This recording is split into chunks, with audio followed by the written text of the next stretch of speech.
mà tệ màចំនួនគាត់តែងតែនិយាយថាខ្ញុំ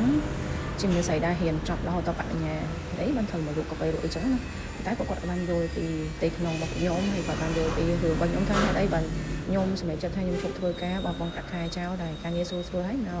ប្រកបរបរឬក៏លក់កាហ្វេលក់អីវិញចឹងទៅប៉ុន្តែគាត់អត់បានដឹងថានៅពីខាងក្រោយខ្នងរបស់ខ្ញុំ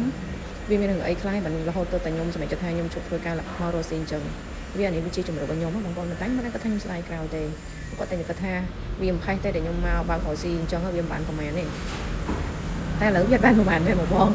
វាបានតែមករស់មែនណាវាអត់បានអីមែនណាវាដូចតែយើងនៅធ្វើការវាស្រួលជាងវាងាយជាងអញ្ចឹងទៅតែក៏ខ្ញុំអត់ស្ដាយក្រោយដែរព្រោះខ្ញុំសម្រេចចិត្តថាខ្ញុំដើរផ្លូវហ្នឹងហើយខ្ញុំនឹងសម្រេចចិត្តថាធ្វើតាមក្តីសម័យរបស់ខ្ញុំផងដែរខ្ញុំមិនដែលគិតថាស្ដាយក្រោយម្ដងណាទោះមួយថ្ងៃខ្ញុំលក់បានប្រហែលក៏ខ្ញុំសម្រេចចិត្តក្នុងការទទួលយកវាដែរបងដោយសារអីដោយសារតែផ្លូវយើងអ្នកដើរយើងអ្នកត្រួសត្រាយខ្លួនឯងចឹងមានរឿងអីក៏យើងត្រូវតែទទួលរ៉ាប់រងនៅរាល់ការចំណេញឬក៏ខាតសម្រាប់ខ្លួនយើងអីហើយត្រូវតែបន្ទោសអ្នកផ្សេងបានហើយអ្វីដែលគេថាឲ្យយើងហ្នឹង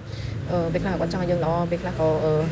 ជាការគិតរបស់គាត់ដែរយើងមិនទៅយកមកគិតច្រើនក៏ខ្វល់ខ្វាយច្រើននៅក្នុងចិត្តដែរយើងទទួលយកអ្វីជាខ្លួនយើងទៅព្រោះពួកគាត់ក៏បានមក support ពួកយើងដែរ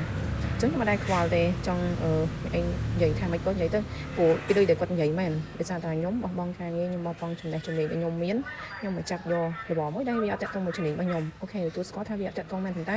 គាត់ថាខ្ញុំមានជំរឿបើសិនជាខ្ញុំអត់ចង់រកស៊ីថ្ងៃណាមួយខ្ញុំក៏អាចបោះបង់ការរកស៊ីរបស់ខ្ញុំទៅធ្វើការខ្ញុំអាចទទួលបានប្រាក់ខែឬក៏ចំណូលពីការងារខ្ញុំមកវិញធម្មតាដែរខ្ញុំមានជំរឿគឺខ្ញុំអាចរកស៊ីក៏បានឬក៏ខ្ញុំអាចធ្វើការគេក៏បានដែរវាមិនយ៉ាងម្នាក់ទេបងប្អូនអ្វីដែលសំខាន់គឺតាំងពីចាប់ដើមពួកខ្ញុំចាប់ដើមរកស៊ីឬក៏តាំងពីពួកខ្ញុំចាប់ដើមរៀបការហើយពួកខ្ញុំធ្វើការក៏ពួកខ្ញុំអត់ដែរធ្វើឲ្យមានការលំបាកដល់ក្រុមគ្រួសារទាំងសងខាងហើយខ្ញុំក៏ដែរធ្វើឲ្យបងប្អូនមានពិបាកដោយសារខ្ញុំដែរនិយាយទៅពួកខ្ញុំតែងតែរស់ជាខ្លួនឯងថាពិបាកវេទនាប៉ុណ្ណាក៏ខ្ញុំអត់ដែរទៅបឹងក៏ទៅសុំពីអ្នកណាមកដែរពួកខ្ញុំតែងតែរកដំណោះស្រាយដោយខ្លួនឯងបាន